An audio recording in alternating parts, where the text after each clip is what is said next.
అసలు బుడమేరు ఎక్కడో తెలుసా ఆయనకి? బుడమేరు ఎందుకు వస్తుందో తెలుసా? ప్రభుత్వ విఫలం ఏంటి? వరద వస్తే ప్రభుత్వ విఫలమా? 100 రోజుల పరిపాలన వైఫల్యాలే. గుడ్లవల్లేరు పిల్లల ఇంజనీరింగ్ కాలేజ్ విషయంలో కానీ, మహిళల విషయంలో కానీ, ప్రభుత్వ పథకాలు అందించడంలో కానీ ఏమి చేయలేకపోయారు. ఏమీ చేయలేక ఈ రోజున శ్రీవారి లడ్డు మీద పడ్డారనేది జగన్ చెప్తాడు డైరెక్ట్గా. ఓం నమో వెంకటేశాయ. ఎంత అవినీతి అంటే కొండ మీద. వీళ్ళు దోపిడీ చేయడం కోసం మాలేశాడు. తప్పు చేయనివాడు అయితే నువ్వు కోర్టుకి ఎందుకు వెళ్ళావు? అలా బాబాయ్ కేసు కూడా సిబిఐకి ఇవ్వచ్చుగా, వద్దని ఎందుకు అన్నాడు? పవన్ కళ్యాణ్ గారు చెప్పిన మాటే అది. ఒక చర్చి మీద దాడి జరిగితే ఒక పెన్షన్ తప్ప మిగతా ఏ పథకాలు కూడా అమలు లేదు. నీకు 15,000, నీకు 15,000, నీకు 15,000 ఉంది. ఏంటి ఆ 15,000కి అందరికి వచ్చిన హామీ? Welcome to S4 media. ఈరోజు మనతో ఉన్నారు Janasena party Andhra zone convenor Bati Shankar garu. నమస్తే. S4 మీడియా వారికి నమస్కారం. సార్ ఎలా ఉన్నారు? బాగున్నా అండి. సార్ ఎలా ఉంది? ఎన్డీఏ గవర్నమెంట్ అధికారంకి వచ్చి 100 రోజులుగా పూర్తవుతుంది. 100 రోజులు సంబరాలు చేస్తున్నారు. ఎలా ఉంది పరిపాలన? ఎలా ఉంది? ఎలా ఉంది? బ్రహ్మాండమైన పరిపాలన. అనుభవం ఉన్నోళ్ళు ఎప్పుడైనా పరిపాలిస్తే బ్రహ్మాండంగా ఉంటుంది. అనుభవం లేని వాళ్ళకి అనుభవం ఉన్న వాళ్ళకి తేడా అదే. మేము అనుకున్నట్టుగా ఏ అయితే మేము ఎలక్షన్ ముందు హామీలు ఇచ్చామో ఆ హామీలన్నీ కూడా ఒకటిగా నెరవేర్చుకుంటూనే వస్తున్నాం. ఎక్కడా కూడా ఎవరికి పేద బడుగు బలహీన వర్గాలకి ఎక్కడా కూడా తావివ్వకుండా అందరినీ కూడా సమానంగా చూసుకుంటూ బ్రహ్మాండమైన పరిపాలన అందిస్తుంది. ఈ 100 రోజుల పరిపాలనలో ఎలాంటి మార్పులను వచ్చినాయి? గతానికి ఇప్పుడు పోల్చుకుంటే, గత ప్రభుత్వానికి ప్రభుత్వం పోల్చుకుంటే ఏమన్నా మార్పులు ఏమన్నా కనబడుతున్నాయి? మార్పులు అంటే మాకు ఇంకా ఎంతకన్నా పెరిగింది. అంతకన్నా పార్టీల మీద ప్రజలకు ఇంకా చేరువవ్వాలనే ప్రజలు కోరుకుంటున్నారు. ఎందుకంటే మేము చెప్పిన మాట చెప్పినట్టుగా రాగానే 4,000 పెన్షన్ ఇచ్చాం ప్రతి వాళ్ళకి కూడా. అట్లాగే మేము అనుకున్న అన్నీ ప్రతి ఒకటి నిరుద్యోగ సమస్య కోసం జాబ్ క్యాలెండర్ రిలీజ్ చేశాం. ఇట్లాంటి అన్నీ కూడా మేము మంచి పరిపాలన అందిస్తున్నాం. ఎన్నికల్లో ఇచ్చినటువంటి హామీకి ఇప్పుడు డిప్యూటీ సీఎం హోదాలో ఉన్నటువంటి పవన్ కళ్యాణ్ గారికి అప్పటికిప్పుడు సేమ్ అప్పుడు ఆయన ఏదో చెప్పారు అదే రకంగా పరిపాలన కొనసాగుతుంటారు. ఖచ్చితంగా అందులో ఏమీ తేడా లేదు. ఆయన అనుకుంది ఏదైతే అనుకున్నారో అలా పరిపాలన చేస్తానే ఉన్నారు. ఎక్కడైనా ఏదైనా పొరపాటు వస్తే సరి చేస్తాం. వారే సరి చేస్తారు, ముఖ్యమంత్రి గారు సరి చేస్తారు. మన జరిగినటువంటి విజయవాడ ఏదైతే ముంపు అయితే వచ్చిందో, ముంపుకి ప్రభుత్వం వైఫల్యం కారణం అని చెప్పి కూడా మాజీ సీఎం జగన్మోహన్ చెప్తారు. నిజంగా ఈ ప్రభుత్వాన్ని వైఫల్యం కారణం అంటారా విజయవాడ ముంపుకి? ఏమంటే గత 40 సంవత్సరాల నుంచి నేను బెజవాడ వాసిని, ఈ కృష్ణా జిల్లా వాసిని. వారు ఎక్కడ? కడప వారిది. అసలు బుడమేరు ఎక్కడో తెలుసా ఆయనకి? బుడమేరు ఎందుకు వస్తుందో తెలుసా? తెలిసి తెలియని మాటలు మాట్లాడి ఒక ముఖ్యమంత్రి హోదాలో ఉండి తెలిసి మిడిమిడి జ్ఞానంతో మాటలు మాట్లాడి ప్రభుత్వ విఫలం ఏంటి? వరద వస్తే ప్రభుత్వ విఫలమా? ఈ వైఫల్యం మనకిందంటారు. ఎలా అవుద్ది? వైఫల్యం ఎలా అవుద్ది? ఎక్కడి నుంచో తెలంగాణలో వర్షం పడుతుంది, బుడమేరు ఈ వాగులన్నీ కొట్టుకొని వచ్చినాయి. మేము అప్పటికి 2 రోజుల ముందే మా ముఖ్యమంత్రి గారు కానీ మా ప్రభుత్వ పెద్దలు కానీ అందరూ కూడా ఖాళీ చేయించి అందరి జనాలు కూడా పంపించాం. అన్ఎక్స్పెక్టెడ్గా పొద్దున్నకి నేను వరదల్లోనే ఉన్నా, నాలాంటి వాడినే వరదల్లో ఉన్నా. ఇక్కడి నుంచి నన్ను ట్రాక్టర్లో తీసుకెళ్లారు. ఆయన మిడిమిడి జ్ఞానంతో మాట్లాడుతున్న తప్ప విమర్శ చెయ్యాలి ఏదో ఒకటి. నువ్వు ఏ రోజైనా ఇక్కడ వరద వచ్చినప్పుడు ప్రతి ఇంటికి వెళ్ళావా? ఏ ఇంటికైనా వెళ్ళావా? వరదల్లో దిగావా? హెలికాప్టర్ల మీద ఏరియల్ సర్వే చేసి వెళ్ళిపోయావు గతంలో. ఇప్పుడు ముఖ్యమంత్రి గారు, నేనే ప్రత్యక్ష సాక్షిని, నేనే ఉన్నా ముఖ్యమంత్రి గారి దగ్గర. నేను చెప్పి ఇక్కడి నుంచి 4-5 గంటలు వరదలో నడిచాడు ఆయన, మోకాళ్ళ లోతు. తెలిసి తెలియని మాటలు బురద చల్లడం కోసం ప్రతిపక్షంలో ఉన్నవాళ్ళు ఎవరైనా చేసే పని అది. 100 రోజుల పరిపాలన వైఫల్యాలే ఈ రోజున దాన్ని కప్పుపుచ్చుకోవడానికే ఈ ప్రభుత్వం శ్రీవారి లడ్డు అపచారం, కల్తీ జరిగింది అని రకరకాల ఆరోపణలు చేస్తున్నారనేది ప్రధాన ప్రతిపక్షంగా జగన్ ఆరోపిస్తారు. నిజమేనంటారా? 100 రోజుల పరిపాలనలో మేము ఏం చేయాలి ఏంటి? నువ్వు చెప్పాలా మేము చెప్పాలా? వైఫల్యం అంటే ఏంటి? నువ్వు పలానా వైఫల్యం అయిందని చెప్పు.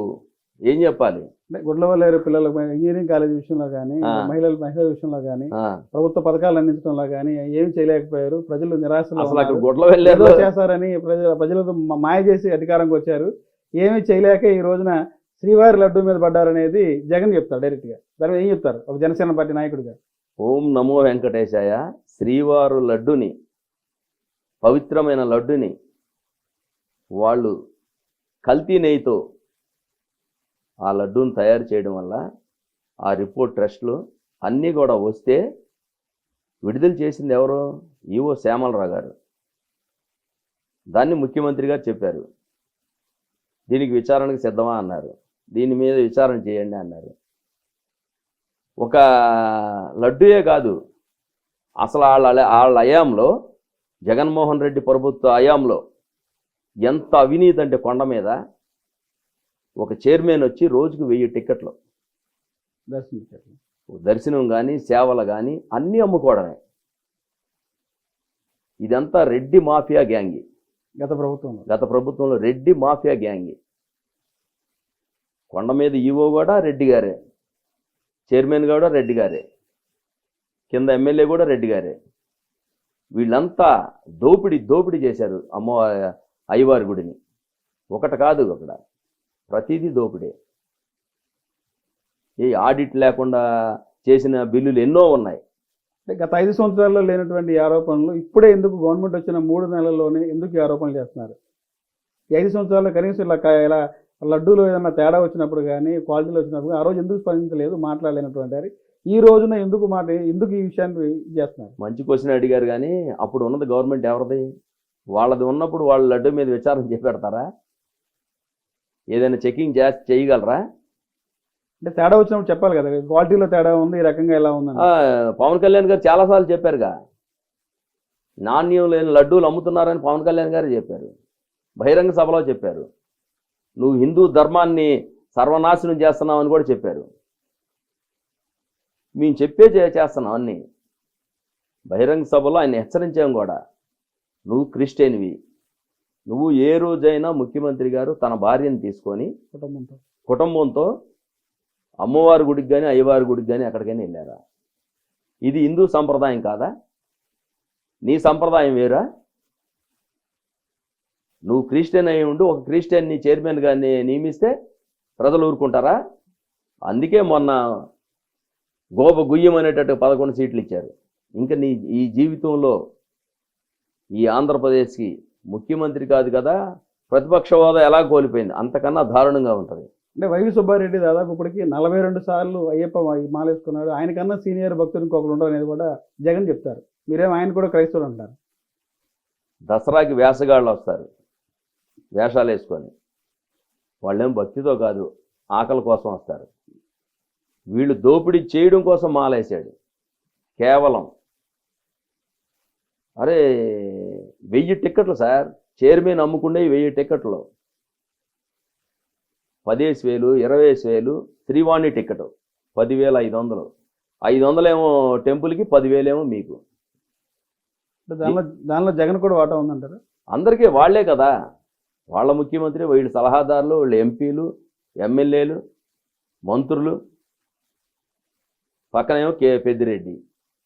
వీళ్ళంతా అయ్యవారిని సొమ్ముని దోపిడీ చేశారు వీళ్ళు. ఇక అంతగానే నిదర్శనం ఏముంది సార్? గత 5 సంవత్సరాలలో 2 టీటీడీ బోర్డులు వచ్చింది. ఫస్ట్ బోర్డు చైర్మన్ గారు వైవి సుబ్బారెడ్డి ఉన్నాడు, రెండో బోర్డు చైర్మన్ గారు కరుణాకర్ రెడ్డి గారు ఉన్నారు.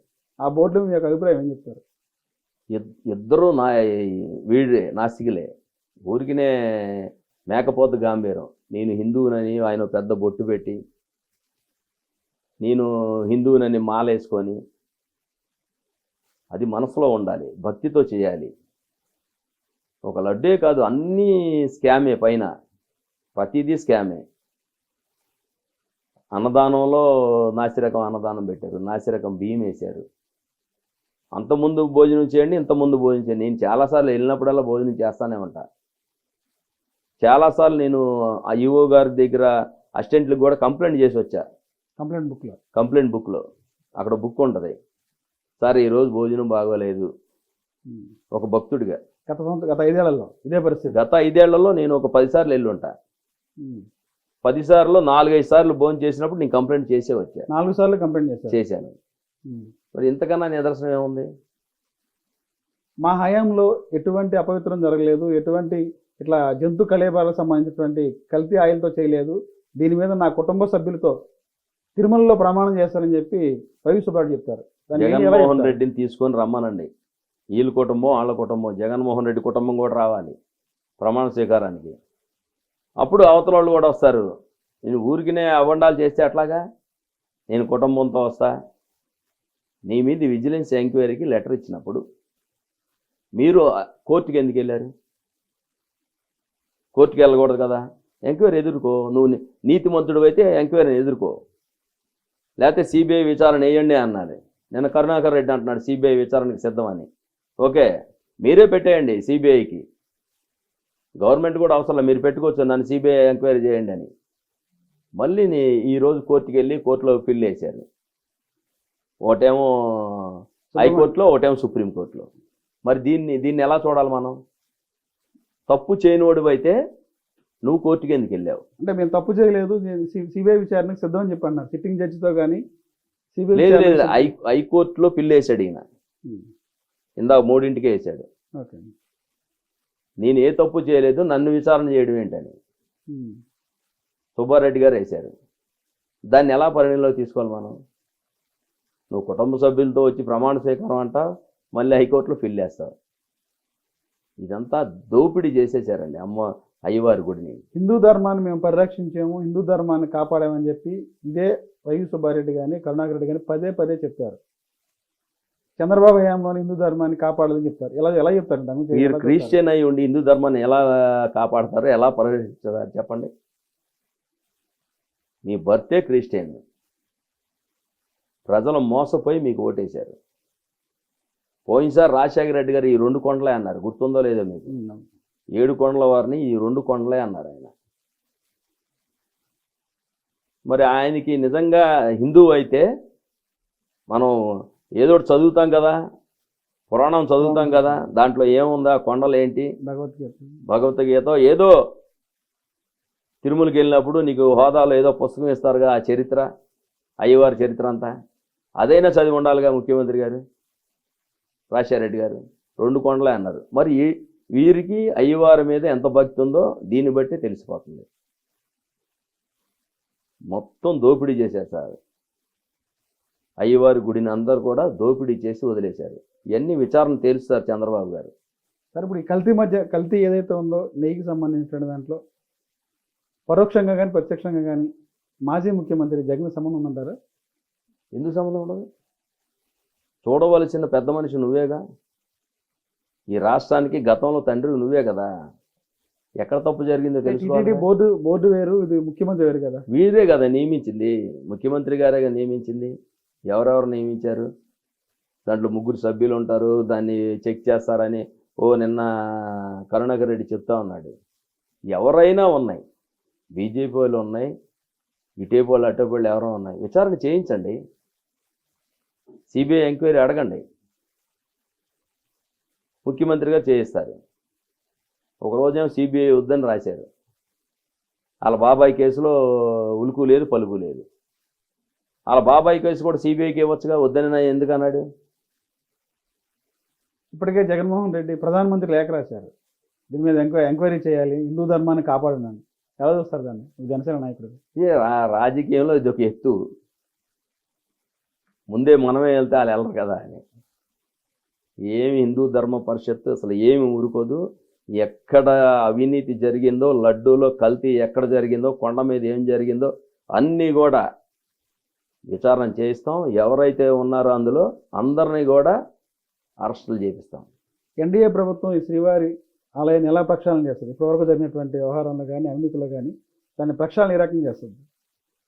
మంచి వ్యక్తుల్ని, ఈ టీటీడీ బోర్డు చైర్మన్ కానీ మెంబర్లు కానీ, అంటే భక్తితో ఉన్న వారిని వేస్తే ఖచ్చితంగా ప్రక్షాళన జరిగినట్టే. అవినీతి పరులను కొండ మీదకి వెళ్తే దోపిడీ చేస్తారు. అందుకని ఎన్డీఏ గవర్నమెంట్లో ముఖ్యమంత్రి గారు పవన్ కళ్యాణ్ గారు ఎవరైతే భక్తి భావం ఉంటుందో వారినే నియమిస్తారు. అంటే పవన్ కళ్యాణ్ గారు ఏదైతే ఉందో నిన్న పవన్ కళ్యాణ్ గారు మాల తీసుకున్నారు, అవును. దీక్ష తీసుకున్నారు. ఆ దీక్షకు సంబంధించి కూడా వైసీపీలు కొంత ట్రోల్ అయితే చేస్తున్నారు. జగన్ని ఒక క్రిస్టియన్గా అంటగడుతున్నారు జగన్ పవన్ కళ్యాణ్. కులాలని మతాలని చేస్తున్నారు, మళ్ళీ కొత్త వివాదాలు లేపుతాం అనేది ఒక ఆరోపణ చేస్తారు. దాన్ని ఎలా స్పందిస్తారు? హిందూ అనే వాళ్ళు ఎవరైనా కానీ మనం అందరం కలిసికట్టుగా ఉండాలి, హిందూ ధర్మాన్ని పాటించాలి. ముందు పవన్ కళ్యాణ్ గారు చెప్పిన మాటే అది. ఒక చర్చి మీద దాడి జరిగితే ఈ దేశం అంతా ఏకమైపోతుంది. మసీదు మీద దాడి జరిగితే దేశాలు ఏకమవుతాయి. హిందూ ధర్మం మీద, హిందూ కొండ మీద ఇంత పెద్ద స్కామ్ జరిగితే దీన్ని బయట పెట్టి ఇట్లాంటి వారిని శిక్షించాలంటే హిందువులంతా ఏకతాటి మీద నడవాలి, మీరు వచ్చి బయటికి రండి అని పిలుపునిచ్చారు. ఆ పిలుపుకి వాళ్ళు భయపడిపోతే ఎట్లాగా? ఎవరైనా తప్పు చేస్తే దీక్ష చేస్తారంటుంది రోజమ్మ. మేము తప్పు చేస్తే దీక్ష ఎందుకు చేస్తాం? దేశ రక్షణ కోసం మేము దీక్ష పోనాం, శాంతి యోగం చేశాం కొండ మీద. ఇవన్నీ రాష్ట్రం కోసమే, రాష్ట్రం బాగుండాలని. డైవర్షన్లో భాగంగానే ఈ యొక్క లడ్డు విషయం చెప్పి రోజే చెప్తారు మాజీ మంత్రి. ఏమైంది డైరెక్షన్ అంటే? డైవర్షన్ ఏముంది డైవర్షన్ చేయడానికి? 100 రోజులు అద్భుత పరిపాలన. ప్రజలు అసంతృప్తిగా ఉన్నారు, దానివల్ల దాన్ని డైవర్ట్ చేయడం కోసమే శ్రీవారి లడ్డు మీద ప్రచారం చేస్తున్నారని చెప్పి రోజే చెప్తారు. అసలు వీళ్ళంతా ఎక్కడ పారిపోయారు? ఈ 100 రోజులు ఎక్కడ పారిపోయారు? అసలు ఈ రాష్ట్రంలో ఉన్నారా? ఎవరైనా కనిపించారా? లేదు. ఎక్కడి నుంచో వీడియోలు పెట్టుకొని మాట్లాడుతుంటే మీరు రండి, మేమేం చేసామో చెప్పండి బయటకు వచ్చి. ఈయనేమో ముఖ్యమంత్రి ఢిల్లీ బెంగళూరు పారిపోయాడు, మాజీ ముఖ్యమంత్రి. ఈ అమ్మాయి ఎటు వెళ్ళిందో తెలీదు, మళ్ళీ బిగ్నీలు వేసుకొని తిరుగుతుంది. ఈ అమ్మాయి మళ్ళీ అయ్యవారి గురించి మాట్లాడుతుంది. ప్రతి వారం కూడా ఆ అమ్మాయి మంత్రిగా ఉన్నప్పుడు ప్రతి వారం 2 సార్లు వెళ్తుంది. 2 సార్లు కూడా 25-30 మందిని తీసుకెళ్తుంది. మొత్తం కలెక్షన్, మొత్తం ఐ ప్రొఫైల్లోని తీసుకెళ్తుంది. వాళ్ళ దగ్గర 1,50,000 ఒక బేరం, అంటే విఐపి దర్శనం చేసుకొచ్చి వాళ్ళకి ఆశీర్వాదం ఇచ్చి వాళ్ళ దగ్గర డబ్బులు తీసుకోవడం. ఎంతకన్నా దౌర్భాగ్యం ఉందా? ఎప్పుడో ఒక ఎమ్మెల్యే అంటే ఎప్పుడు వెళ్తాడు? 6 నెలలకో 3 నెలలకో అయ్యవారిని దర్శించుకొని వస్తాడు, లేదా వాళ్ళ ఇంట్లో ఫంక్షన్ జరిగితే వెళ్తాడు. ఈమె వారానికి 2 సార్లు. కింద ఏమో పెద్దిరెడ్డి కౌంటరు, టిక్కెట్ల కౌంటరు. ఆయన మంత్రిగా కరుణాకర్ రెడ్డి కింద. అది ఎన్ని దోపిడీ అది. ఇట్లన్నిటికీ వాటా చెవిరెడ్డి భాస్కర్ రెడ్డి. ఇంకెంత దోపిడీ చేస్తుంటే అంతా చుట్టూ రెడ్డి కోటర్ ఉందంటారు. మొత్తం కొండ చుట్టూ రెడ్డి కోటరే నాశనం చేసి పెట్టారు. ప్రక్షాళన చేయడం కోసమే ముఖ్యమంత్రి గారు బ్రహ్మాండమైన పాలన చేస్తున్నారు. సార్, ఎలా ఉంది ఎన్డీఏ కూటమిలో 3 పార్టీలు కలిసి కూటమిగా ఏర్పడ్డారు? గ్రౌండ్ లెవెల్ ఎలా ఉంది? కొంత ఏదో మీకు మధ్య ఘర్షణ వాతావరణం నడుస్తుందని చెప్పి కొంత ప్రచారం నడుస్తుంది. అసలు ఏమి నిజంగా అందరూ స్నేహభావంతో ఉన్నారా? బ్రహ్మాండమైన భావంతో ఉన్నాం. అందరం కలిసికట్టుగానే ఉంటాం, కలిసికట్టుగానే పనిచేస్తాం. ఏ ఎన్నికలు వచ్చినా, ఏం వచ్చినా సరే ఈ రాష్ట్రంలో కలిసే పనిచేస్తాం. ఒకళ్ళకి పదవి వచ్చిందనో, ఒకళ్ళ పదవి రాలేదనో అటువంటివి కూడా ఏమి ఉండవు. ఎవరికి పదవి వస్తే వారిదే. కూటమిలో కొన్ని పదవులు వాళ్ళకి, కొన్ని పదవులు మాకు వస్తాయి. అది వచ్చినా రాపోయినా మేము కలిసికట్టుగానే పనిచేస్తాం. త్వరలో నామినేట్ పోస్టులు ఉన్నాయి. నామినేట్ పోస్టులు కష్టపడిన వారికి, భారతి శంకర్ గారికి నామినేట్ పోస్టులు ఎలా చూడొచ్చు అంటారు? ఏ హోదాలు? ఏమైనా రాని, వచ్చినా రాపోయినా, పదవి వచ్చినా రాపోయినా మేము కలిసికట్టుగా జనసేనకు పనిచేస్తాం. జనసేనలో భాగంగా ఎవరైతే కూటమిలో ఉన్నారో అందరూ కలిసే పనిచేస్తాం. గడిచిన ఈ 3 నెలల్లో సంతృప్తిగా ఉన్నారా? బ్రహ్మాండంగా, ఇబ్బంది లేదు, అసలు ఏమి ఇబ్బంది లేదు. అసలు 4 రోజులు మాకు వరదలే వచ్చేసింది. అంటే లోకల్లో కూడా టీడీపీ జనసేన కొంచెం మధ్యలో గ్యాప్ వచ్చిందని చెప్పి చెప్తున్నారు కదా? ఏం లేదు, లోకల్లో ఏం లేదు. అసలు ఒకళ్ళు గ్యాప్ వచ్చింది. ఏదో మీడియా ముందు హాయి బాయ్ తప్ప మిగతా వ్యక్తిగతంగా కూడా చాలా గ్యాప్లో ఉన్నారు. లేదు పార్లమెంటు సభ్యులు కేసినేని చిన్ని గారు బ్రహ్మాండంగా ప్రజల్లో ఉంటూ రోజు వెళ్తున్నారు. అలాగే సుజనా చౌదరి గారు వారి సొంత డబ్బుతో మొన్న వరదల్లో ఎన్ని డబ్బులు పెట్టారో మాకే తెలియదు. ఎంత ఫుడ్డు తెల్లవార్లు వండించడం పంచడం, తెల్లవారుజామున పంచడం, వాటర్ బాటిల్ పంచడం, గవర్నమెంట్తో పని లేక, గవర్నమెంట్ ఇచ్చింది గవర్నమెంటే సొంత అమౌంట్తో వీరందరూ కూడా ఆయన బ్రహ్మాండమైన ఈ ప్రజలకు సాయం చేశారు. అలాగా మా బోండవమ్మ తెల్లవారులు అక్కడే ఉన్నారు. అసలు ఒకరోజు కాదు, నైట్ అయిపోతే చీకటి పడిపోద్ది. వీళ్ళు ఫ్లడ్ లైట్లు పెట్టుకొని కింద కూర్చొని ఎవరైనా పడిపోతున్నారా ఉన్నారా లేకపోతే ఆ బోట్ల మీద పంపించి తీసుకురావడం, బ్రహ్మాండమైన సేవ చేసామండి ఇక్కడ మట్టికి. వరదల్లో వైఫల్యం చెందారని చెప్పారు వైసీపీ. అదే ఇక ఎవరు వచ్చారు అసలు వరదలకు ఎవరు వచ్చారు సార్? ఇక్కడికి ఎవరైనా వచ్చారా? జగన్మోహన్ రెడ్డి 2 సార్లు వచ్చారంట, ₹1 కోటి ప్రకటించారు. 5 రోజులు అయిపోయిన తర్వాత మోకాళ్ళ కిందకు లోతు వచ్చిన తర్వాత నీళ్లు పాదాల లోతు ఉన్నాయి. అప్పుడు వచ్చి బిస్కెట్ ప్యాకెట్లు ఇచ్చాడు ఒకరోజు, పాల ప్యాకెట్లు ఇచ్చాడు ఒకరోజు. ఎంతమందికి? 1000 మందికి. 1000 మందికి ఇచ్చారు వీళ్ళు. 3 లక్షల మంది ఇబ్బంది పడితే నువ్వు ఇచ్చింది 1000 ప్యాకెట్లు, 1000 బిస్కెట్ ప్యాకెట్లు ₹5. ఓ బ్రెడ్ ప్యాకెట్. అంటే పార్టీ కూడా ₹1 అనౌన్స్ చేస్తున్నారు. ఎవరికి ఇచ్చారు? వాళ్ళే ప్రకటించుకొని వాళ్ళే పనిచేస్తారా? గవర్నమెంట్కి ఇవ్వాలిగా. ఆయనే ప్రకటించుకొని ఆయన దగ్గరే ఉంటాయి డబ్బులు. బొత్స వచ్చిందని చెప్పాడులే మేము ₹1 ఇచ్చామని. డోర్ టు డోర్ మేమే పంపిణీ చేస్తాము, గవర్నమెంట్కి మేమే డబ్బులు ఇవ్వము, మా ₹1 అందితోనే పార్టీ డబ్బులతోనే ప్రతి కుటుంబానికి మేము అందిస్తామని చెప్తున్నారు. ₹1 కోటి 3 లక్షల జనాలకి ఎంత వస్తుందండి? ₹10 అని వస్తుందా? ఇంటింటికి వెళ్ళి ₹10 పంచుతాడేంటి ఈయన? పాల ప్యాకెట్ 1000 మందికి ఇచ్చారు వాళ్ళు. అది కృష్ణలంక ప్రాంతంలో. ఈ టేపు అసలు రానే రాలా, వంటం రానే రాలా. అసలు వైకాపా వాళ్ళు లేరు ఈ వరదల్లో. ప్రతిపక్ష పార్టీయే లేదండి. మొత్తం కూటమి సభ్యులు అన్ని పార్టీలు 3 పార్టీలు కలిపి మేము బ్రహ్మాండమైన సర్వీస్ చేసాం ఇక్కడ. అది ప్రజలకు తెలుసు. మళ్ళీ మునిగిపోయిన అందరికి కూడా ప్రతి ఇంటికి 25,000 చొప్పున ముఖ్యమంత్రిగా ప్రకటించారు. ఇంకా అంతకన్నా గవర్నమెంట్ నుంచి ప్రకృతి విలయతాండం చేసినప్పుడు ఎవరేం చేస్తాం? మానవత్వంగా మాకు ఎవరు తగిన సాయం వాళ్ళు చేశాం. భవిష్యత్తులో బాడీ శంకర్ గారిని ఎలా చూడొచ్చు అంటారు? ఎలాగైనా చూడొచ్చు. రాజకీయంగా పవన్ కళ్యాణ్ గారే ఆయన బ్లెస్సింగ్స్తో ఏదోటి నామినేట్ పదవి రాకుండా ఉండదు. రాపోయినా పర్వాలా, రాకుండా అయితే ఉండదు.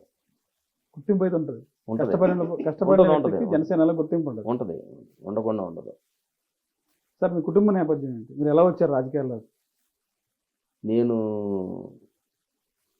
82 నుంచే ఎన్టీ రామారావు పార్టీ పెట్టిన కాడి నుంచి, అంతకుముందు రంగా గారి అనుచరుని నేను. వారి నుంచే నా జర్నీ సాగింది. అట్లాగా యువజన కాంగ్రెస్ అధ్యక్షుడు అయ్యాను 99లో. 2006 వరకు యువజన కాంగ్రెస్ అధ్యక్షుడిగా పనిచేశా. నా హయాంలో కాంగ్రెస్ గవర్నమెంట్ వచ్చింది, బ్రహ్మాండమైన సర్వీస్ చేశాం. అప్పుడు ముఖ్యమంత్రి ఎవరండి? కాంగ్రెస్ రాజశేఖర రెడ్డి. 2004 రాజశేఖర రెడ్డి ముఖ్యమంత్రి. నాకు 3 అమ్మాయిలు. అంటే కాంగ్రెస్ నుంచి ఎప్పుడు మళ్ళీ ఎలా వచ్చారు? ప్రజారాజ్యంకి వెళ్ళాను. ప్రజారాజ్యంకి వెళ్ళి మా విజయవాడ నగరాల్లో 3 సీట్లు గెలవాలనుకున్నా 1 సీటు ఓడిపోయింది, 2 సీట్లు గెలిచాం. ఇక్కడున్న ప్రజారాజ్యానికి జనసేనకు బలం అదే బేస్. ప్రజారాజ్యమే బలం, అది జనసేనకి. ఇప్పుడు 3 గెలవడానికి కూడా కారణం జనసేన బాగా పనిచేసింది రాష్ట్ర వ్యాప్తంగా. దానికన్నా మాకు ఎక్కువ మెజార్టీలు వచ్చినాయి. కోండవమ్మకు 70,000, మాకు 50,000, అక్కడ 50,000. ఇక్కడ ప్రజారాజ్యం బలంగా ఉండబట్టే జనసేన బలంగా ఉంది. మీకన్నా ముందు మీ తల్లిదండ్రులు ఎవరన్నా రాజకీయాలు ఉన్నారా? మీరేనా? మీకు లేదు, నేనే రాజకీయాలు, ఎవరు లేరు. మా మామగారు వాళ్ళు సర్పంచ్, రాజకీయ కుటుంబాలు వాళ్ళని మేము మ్యారేజ్ చేస్తున్నాం ఆకులో ఉంది. సార్ ఎలా ఉంది ఎన్డీఏ గవర్నమెంట్ వస్తే ప్రజలకు ఇచ్చిన హామీని సూపర్ 6లో భాగంగా ఒక పెన్షన్ తప్ప మిగతా ఏ పథకాలు కూడా అమలు లేదు, నీకు 15,000 నీకు వైసీపీ పెద్ద ట్రోల్ చేస్తున్నారు, నీకు 15,000 నీకు 15,000 నీకు 15,000 అండి. ఏంటి ఆ 15,000కి ఎంతవరకు వచ్చింది హామీ సూపర్ 6? సూపర్ 6 అదంతా కూడా ఒక డేటా మేము తయారు చేస్తున్నాం. ఊరికి నేను రోడ్డు మీదకి వెళ్ళి ఇచ్చేలేం కదా. ఇప్పుడు మొన్న వరద వచ్చింది, అన్ని డేటా సర్వే చేసాం, ఇంకా సర్వే జరుగుతుంది కూడా. ఎవరు ఇంటింటికి వెళ్ళి ఇవ్వలేం కదా. ఎవరైతే పేదవాళ్ళు ఉన్నారో పేద మహిళలు ఉన్నారో వాళ్ళందరికీ ఇస్తామని చెప్పాము. అది సర్వే జరుగుతుంది, అయిపోద్ది. ఈ నెలలో అయిపోద్ది. 2-3 నెలలకు కాదు, సంవత్సరం అయితే మీరు అడగాలి. 2-3 నెలలకి ప్రతిపక్షం చెప్తుంది సూపర్ 6 చెప్తారు. వాళ్ళు ప్రతిపక్షాలు బయటికి రాలేదు కదా. అధికారంలోకి వచ్చారు, జనాలు ఈ రోజున మోసం చేస్తున్నారు. వాళ్ళు బయటికే రాలా, ఇప్పుడు దాకా బయటకు రాలే. ఏదో సోషల్ మీడియాలో పెట్టి ట్రోల్ చేస్తున్నారు. అంతేగాని బ్రహ్మాండమైన పాలన అందిస్తామండి. అన్నీ కూడా సర్వే చేసి ఇస్తారు, ప్రతి కుటుంబానికి ఇస్తారు. సార్ బెస్ట్ రాజకీయ నాయకుడు ఎవరు చెప్తారు మీరు? బెస్ట్ రాజకీయ నాయకుడు ఫస్ట్ కాడి నుంచి బెస్ట్ రాజకీయ నాయకులు అంటే వంగవీటి మోహన్ రంగ గారు. ఆయన తర్వాత నేను చూసిన రాజకీయ నాయకుల్లో పవన్ కళ్యాణ్ గారు. చంద్రబాబు గారు అంటే చంద్రబాబు గారు రాజకీయాలతో బ్రహ్మాండమైన రాజకీయ పరిపాలన చేస్తారు. కానీ నాకు ఇష్టమైన రాజకీయ నాయకుడు పవన్ కళ్యాణ్ గారు, వంగవీటి మోహన్ రంగ గారు, పవన్ కళ్యాణ్ గారు. చిరంజీవి గారు అంటే ఏం చెప్తారు? చిరంజీవి గారు రాజకీయ నాయకులు పాపం చేయలేకే కదా. రాజకీయాలు ఇట్లాంటి ఒడిదుడుకులు తట్టుకోలేక ఆయన అమ్మో ఈ రాజకీయాల్లో మనం ఉండలేమని పక్కకి వెళ్ళింది.